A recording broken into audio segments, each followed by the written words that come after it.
In this video, I'm going to introduce you to the book of Hosea. We're going to take a look at the prophet himself. We're going to take a look at his prophetic ministry. We're going to take a look at the historical background of his ministry. We're also going to offer a very simple outline to the book of Hosea itself. And then we'll end with some thoughts about the way the New Testament writers utilized Hosea's prophecies for or in their own ministries. And also in between all that, we're going to talk about some of the major themes that occur in the book of Hosea itself. Well, without further ado, let's dive into the book of Hosea. Before we speak about Hosea, the book itself, we need to remind ourselves that in the English Bible, there is a group of books known as the prophets, right? And of course, in the Hebrew Bible, there's a section of the Hebrew Bible known as the prophets as well. But in terms of popular descriptions, in modern day popular descriptions, the prophets are divided up into essentially two different classes, right? So you have the major prophets on the one hand, and these are the prophets of Isaiah, Jeremiah, Ezekiel, and so forth. And then on the other hand, you have the so-called minor prophets. These are prophets like Hosea and Joel, Amos, and Habakkuk and Jonah and Zechariah and so forth.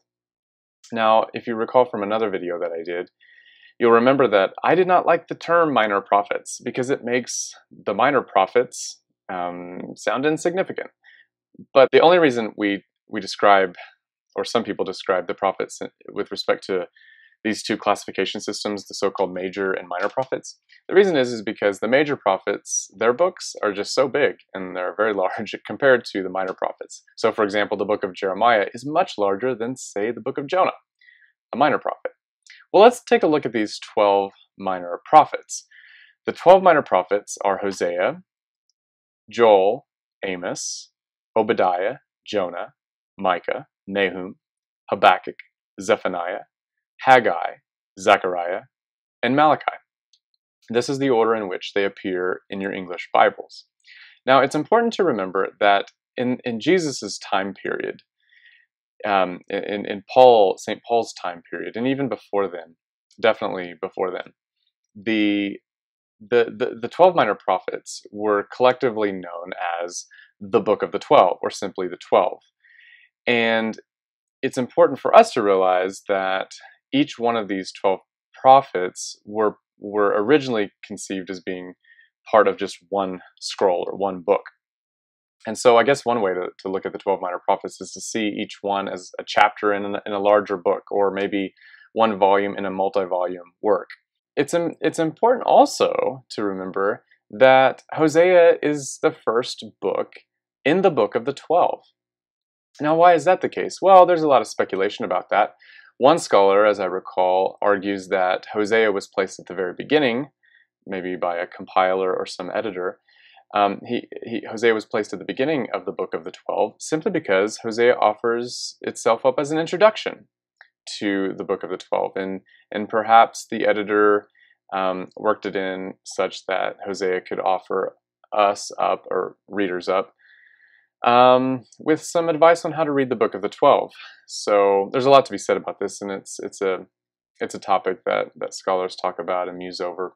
But all to say, the main thing you need to know, and the main thing that we need to focus on as we study Hosea just on an introductory level, is just simply to remember that the 12 minor prophets, of which Hosea was part, is actually just one book in the time of Jesus and before the time of Jesus. Now, let's move forward and talk about the historical background of Hosea and Hosea's ministry. Now, if you look at Hosea chapter 1, verse 1, you will read, quote, "The word of the Lord that came to Hosea, the son of Beri, in the days of Uzziah, Jotham, Ahaz, and Hezekiah, kings of Judah, and in the days of Jeroboam, the son of Joash, king of Israel." Now, this might sound very familiar because when you have read Isaiah, and as I pointed out in one of my last videos, when we were talking about Isaiah, we read Isaiah chapter 1, verse 1, and it is there where we read the vision of Isaiah, the son of Amos, which he saw concerning Judah and Jerusalem in the days of who? Well, Uzziah, Jotham, Ahaz, and Hezekiah, kings of Judah. So what we see here is that Hosea on the left and Isaiah on the right, both of them were ministering at the same time. So they were contemporaries. They had slightly different foci. Hosea, for instance, was primarily a prophet to Israel. Now, that's not to say that he didn't have things to say about the kingdom of Judah. He did have things to say about the kingdom of Judah, but we'll get to that in just a moment. Now, Tremper Longman, in his little book, Introduction to the Old Testament, he dates Hosea's ministry to about 753-46 BC to 715 BC. There's some questions about some of these dates as he discusses in his book, but that gives us a general time frame of when to think about Hosea's ministry. Now, as I mentioned, he is a prophet to Israel, but he mentions Judah on multiple occasions. So, for example, in chapter 1, verse 1, the verse that we just read, he mentions Judah. And of course, there are multiple other places where Judah is mentioned. So what this means is that even though Hosea was called to be a prophet to Israel, his ministry did not ignore the kingdom of Judah. In fact, one very important part in the book of Hosea, namely in chapter 3, verse 5, Hosea talks about a time where the kingdom of God's people will be reunited under a Davidic king. Now, of course, as you recall, the kingdom of Israel, because of some political turmoil that was going on, it broke up into two. And the northern half became Israel, and the southern half became Judah. And so the kingdom was divided, the divided kingdom. Well, this was a big problem in many ways. But cutting to the chase here, Hosea prophesies that one day Israel, all of God's people, will be reunited. Now, you remember that as you studied the history of Israel, you'll remember that it was the northern kingdom, Israel, that they didn't want anything to do with Judah. They didn't want anything to do with David. They were done with David and his royal family and so forth. So, yeah, lots to be said there. But nonetheless, Hosea prophesies a time where when Israel will come back to David, their king. Now, he's not talking about the literal historical David coming back from the grave or whatever and becoming king. No, this is a reference to a highly anticipated hope that one day God would place on the throne in Jerusalem a king, a new king, a good king who is descended from the line of David. This is a messianic text, okay? This is a text that looked forward to the time when a Messiah would come, or at least that's the way this text would have been interpreted down the road. And as you get closer to the time of Jesus, these would have been this text and texts like them would have been increasingly understood to be messianic in origin, or messianic in focus. Okay, let's talk about the structure and the outline of the book of Hosea. Now, very simply, Hosea could be divided up into two main sections. The first section being chapters 1 to chapter 3. This section has a number of things in it that I want to point out. First, there are cycles of judgment and mercy. Now, what I mean by this, and what scholars mean by cycles of judgment and mercy, is simply that the text, as you read through the text, say in chapter 1, it'll start off with a judgment oracle or an indictment against God's people. And it's very negative in tone. It's a promise of judgment and wrath and so forth. But then it's always followed up with a discussion about mercy, how God would show mercy again on his people.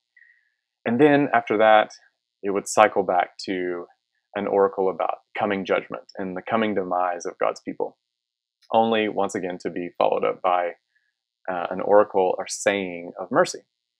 And so you have these cycles of judgment and mercy occurring in chapters 1 and chapter 2 especially.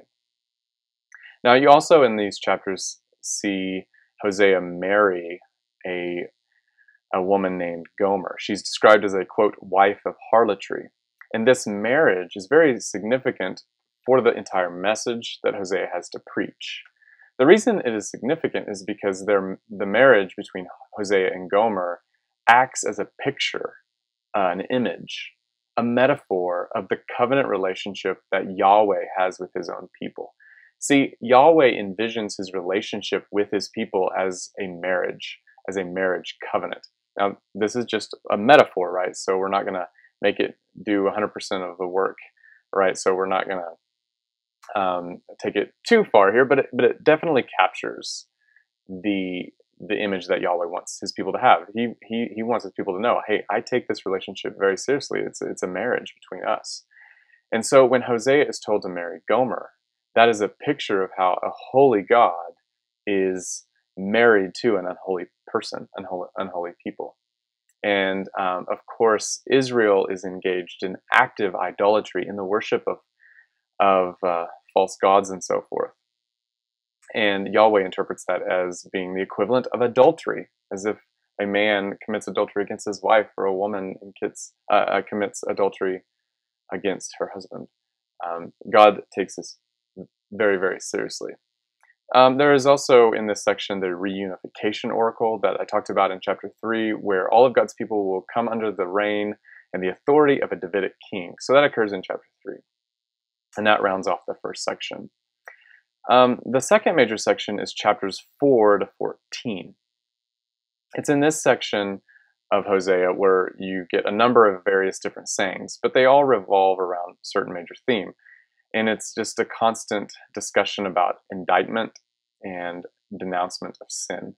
So Yahweh is going to indict, and this is a legal term, right? He's going to indict his people for being sinful and wicked, for betraying him, and from running away from him, for forsaking the covenant and so forth.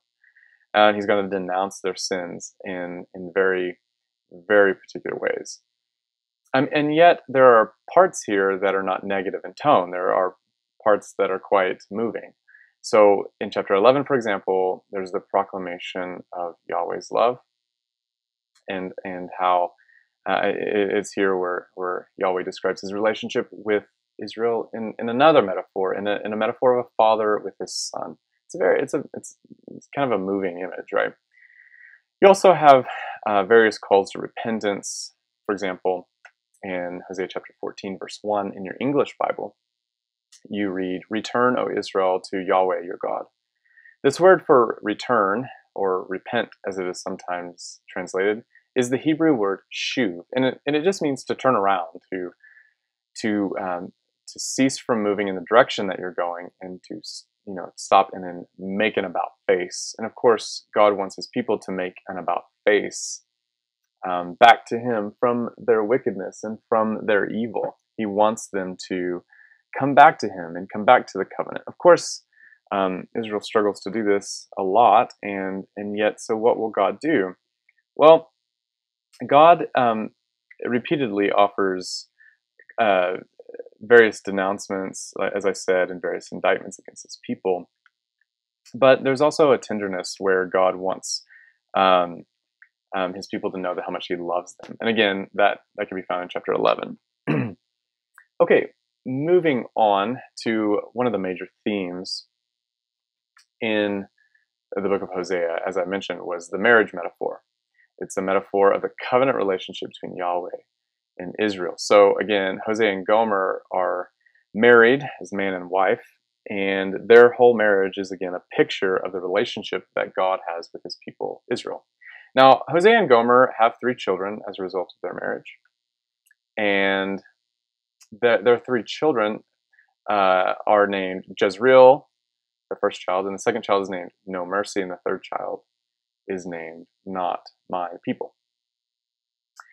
Now, let me say a few things about these 3 children of Hosea's and Gomer's. The first child's name is Jezreel, or Yitzreel. A couple things to be said about that.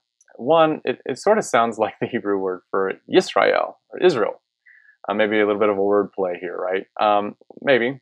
But the other thing to remember is, and if you are very familiar with the Old Testament stories, you'll remember that Jezreel, or the valley of Jezreel, was a place often associated with some really, really bad things. So, for example, if you read in 2 Kings chapter 9, you have the death of Jezebel, and it's quite the story there. But anyway, all that takes place in the region of Jezreel.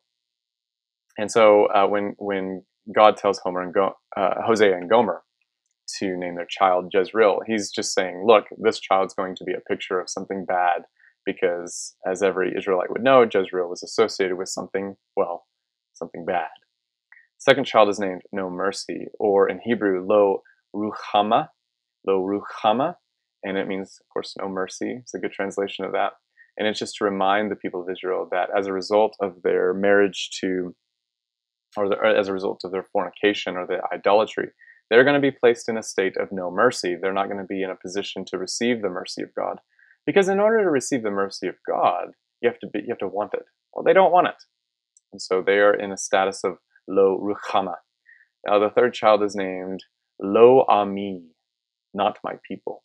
And this is to remind them that they are no longer God's people because they've said no to God. It wasn't that God said no to them. No, they said no to God, and so God granted them what they wanted. And this breaks God's heart to have a relationship with the people that produces situations of Yitzrael and the situation of Lo Ruchama and a situation of Lo Ami.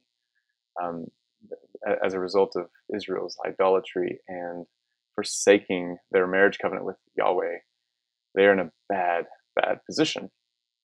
Now, that said, Hosea also promises, of course, through inspiration from Yahweh, he promises restoration. So in those same places where Yahweh forecasts the demise of Israel, and in the places where God says that they're no longer his people, and so forth and so on, and in places where there's highly negative tones and highly negative prophecies, in those same places you also see it cycle back to prophecies of restoration. God promises restoration. And he also promises a reversal of relationship. So whereas they're in a position of Jezreel, they're in a position of no mercy, and they're in a position of being not my people, God promises in chapter 2, verse 23, that he will sow, well, let me just read it. It says, he promises that Jezreel, and I will sow her for myself in the land, and I will have mercy on no mercy, and I will say to not my people, you are my people, and he shall say, you are my God. Now, it's important to remember something. I don't think I mentioned this a while ago, but the name Jezreel actually means God sows. And so here he's doing a play on words here. He's going to sow Israel back into the land. And of course, the prediction is that Israel will be taken from the land by the Assyrians down the road. And yet God promises that one day they're going to come back, right? And of course, there's a lot of debates about all that with respect to eschatology and end times and stuff, but we'll leave it there. He says that I'm gonna have mercy on the child, no mercy, and so he's going to reverse their state of despair. And of course, on the child, not my people, well, he's going to proclaim to them, you are my people. So what you have here essentially is God renaming his people. He's going to give them a new, fresh name because they're going to be in a new, fresh relationship with him one day. Another major thing that pops up in Hosea, it's a theme that is recurring in the prophets at times. It's the reunification of Israel and the Davidic king and his rule. So in chapter 3, we see here that that God is promising that his people will be unified again. And again, this is a great promise that many Jewish people were looking forward to. Some weren't, I don't think, but nonetheless, some were. And so this is Hosea chapter 3. It's a short chapter, and I'm just going to read it all. It says, and the Lord said to me, go again, love a woman who is loved by another man, and is an adulteress, even as the Lord loves the children of Israel. Though they turn to other gods and love cakes of raisins, so I bought her for 15 shekels of silver, and a homer, and a latech of barley. And I said to her, you must dwell as mine for many days. You shall not play the whore or belong to another man, so will I also be to you. For the children of Israel shall dwell many days without king or prince, without sacrifice or pillar, without ephod or household gods. Afterward the children of Israel shall return and seek the Lord their God, and David their king, and they shall come in fear to the Lord and to his goodness in the latter days. So, this is a prediction of when in the latter days it says that all of God's people shall return, the children of Israel shall return, seek the Lord their God and David their king. And the idea, again, you have to remember the stories of how the nation broke up into two. It was Israel who said, "We don't want anything to do with David," and that's why they broke off into the northern kingdom. Well, Hosea is prophesying that one day they will come back to the Lord, and that is paired with coming back to David their king. Again, this is not a David, the literal David. This is forecasting some sort of future king who would come and unite God's people and the royal throne. Okay, now let's look at Hosea and the New Testament. It's important to note here, I think, that the New Testament quotes Hosea on multiple different occasions. So, for example, Hosea 11:1 is quoted in Matthew 2:15, and portions from Hosea are quoted also in Romans 9 and 1 Peter. I'll take a look at a couple of examples here. Hosea 11:1 is quoted in Matthew 2:15, and I talked about this in one of my other videos that I did on the prophets. I think it was in the introductory video. At any rate, in Matthew chapter 2, we read in the context here that Jesus and the Holy Family were told to go into Egypt because Herod sought to kill Jesus, or the babies, right? And of course, Jesus was going to be at risk at that because he was a child at the time. So the Holy Family goes off into Egypt, and it says that they remained there until the death of Herod. And this was to fulfill what the Lord had spoken by the prophet, "Out of Egypt I called my son." Now, in the context of Hosea chapter 11, there God is simply saying that, God is recalling when he brought ancient Israel out of Egypt in the Exodus. And he refers to Israel there as his son. And that's another metaphor, of course, for his relationship with Israel. So metaphors are very important to Hosea because they offer up pictures, vivid pictures of God's love and compassion for his people. Well, here that text is applied by Matthew to Jesus. Now, some might scratch their heads thinking, well, how can Matthew do this? Because originally, in the original context, that verse was meant to talk about the group of ancient Israelites that were coming out by the hand of Moses and ultimately by the hand of God out of Egypt. Well, what is Matthew doing here? What's the logic of his citation of Hosea 11, chapter 11, verse 1? Well, the logic goes like this. Jesus is the new Israel. He's the perfect Israel. He embodies all of the promises. He embodies all of the callings that Israel had from God. So in many ways, Jesus, according to the New Testament, and especially in Matthew's gospel, Jesus is reenacting the story of Israel in his own self. And here, the texts that are originally applied to Israel are now being applied to Jesus, because early Christians understood Jesus to be fulfilling the calling and everything associated with that calling. All of that was fulfilled in Jesus. That's how early Christians understood Jesus in his ministry to be working. And of course, Matthew, as an early Christian, makes that explicit here in Matthew chapter 2. Out of Egypt I called my son. So is that text in Hosea talking about ancient Israel coming out of Egypt, or is it talking about Jesus as a young child being brought out of Egypt? The answer is, of course, yes, right? But even the Exodus story finds its fulfillment in the story of Jesus. Very, very important stuff. Too bad we can't talk about it further. We don't have time. Romans 9 is a text that is highly debated, of course, so I'm not going to go into all the details of Romans 9, but suffice it to say here, Paul is making an argument, making a case for the calling of Gentiles to be in the covenant family of God. So he's saying that even Gentiles can be part of the family of God. And in order to make that case, in order to make that point, Paul quotes from Hosea. He quotes two verses from Hosea. And he quotes the verse that says, "Those who were not my people, I will call my people, and her who was not beloved, I will call beloved." And so what he's essentially saying here, I think, is that God is is calling this group of people known as the Gentiles who were not in a relationship with him. They're not in covenant with him, and he's calling them to himself. And of course, for Paul, that reminds him a lot of what God said through Hosea about the ancient Israelites, that even though they were in a position of being, quote, not my people, God was nonetheless going to make them his people. So Paul, in some sense, finds some correlation here. Lots to be said about this. I actually wrote my dissertation on this text, so I could talk about this all day long. And then, of course, he talks about Hosea chapter 1, verse 10, and in the very place where it was said to them, you are not my people, there they will be called sons of the living God. So Paul envisions Gentiles even being called sons of the living God, even though they were not part of God's people, right? Originally, they're not part of the family of Israel. Well, just because you're not part of the family of Israel doesn't mean you can't be part of it, right? Because if you are in Christ, then you are automatically part of the family of Israel. Why? Because Jesus is the true Israel, and he is the one who brings covenant relationship to all people. Well, to all people who want him, and to all people who place their faith in him. And of course, as we read the book of Hosea, we are most aware of the sheer love and devotion that God has for his people and for those who are not his people.